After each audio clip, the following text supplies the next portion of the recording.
വായ്പാർപ്പടി സ്വദേശി അസദുള്ള, ഭാര്യ മിൻസിയ, മകൻ അമീൻ സിയാദ് എന്നിവരാണ് ആക്രമണത്തിനിരയായത്. ഇന്ന് ഉച്ചയ്ക്ക് മഞ്ചേരിയിലെ ഫിനാൻസ് കമ്പനിയിലെ ജീവനക്കാർ വീട്ടിൽ അതിക്രമിച്ചു കയറി ആക്രമിച്ചെന്നാണ് പരാതി.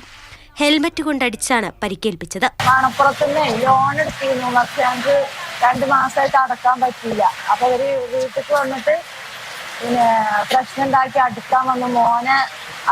മോന്റെ തലക്കടിച്ചു. പിന്നെ ഞാൻ ചെന്നപ്പോ എന്റെ ഷോൾഡറിന്റെ ഇവിടേക്ക് ആ ഹെൽമെറ്റ് വെച്ചിട്ട് ഷോൾഡറിന് അടിച്ചു. 2023 എടുത്ത വായ്പ കൃത്യമായി തിരിച്ചടച്ചതാണെന്നും മഴക്കാലമായതോടെ ടാപ്പിംഗ് ജോലി ഇല്ലാതായതിനാൽ കഴിഞ്ഞ 3 മാസമായി മുടങ്ങിയിരുന്നെന്നും വീട്ടുകാർ പറഞ്ഞു. വായ്പ തിരിച്ചടവ് തുക ഇന്ന് തന്നെ നൽകണമെന്നാവശ്യപ്പെട്ടായിരുന്നു ജീവനക്കാരുടെ ആക്രമണമെന്നാണ് കുടുംബത്തിന്റെ പരാതി. പല സ്വർണ്ണം ഉണ്ടെങ്കിൽ വിറ്റുകൊണ്ട് പേര് പെണ്ണുങ്ങളെ കഴുത്തിലൊക്കെ ഉണ്ടാവുമല്ലോ എന്നില്ല അത് പറഞ്ഞു. നമ്മളിഷ്ടം അതൊന്നുമില്ല. അപ്പൊ അങ്ങനെ പറഞ്ഞാണ്ട് അല്ലാതെ ഒരു കിട്ടാതെ പോവില്ല എന്നും പറഞ്ഞാണ്ട് ആണ് പ്രശ്നം ഉണ്ടായത്. പരിക്കേറ്റ 3 പേരും മഞ്ചേരി മെഡിക്കൽ കോളേജിൽ ചികിത്സയിലാണ്.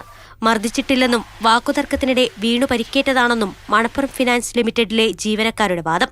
മാതൃഭൂമി ന്യൂസ്, മലപ്പുറം.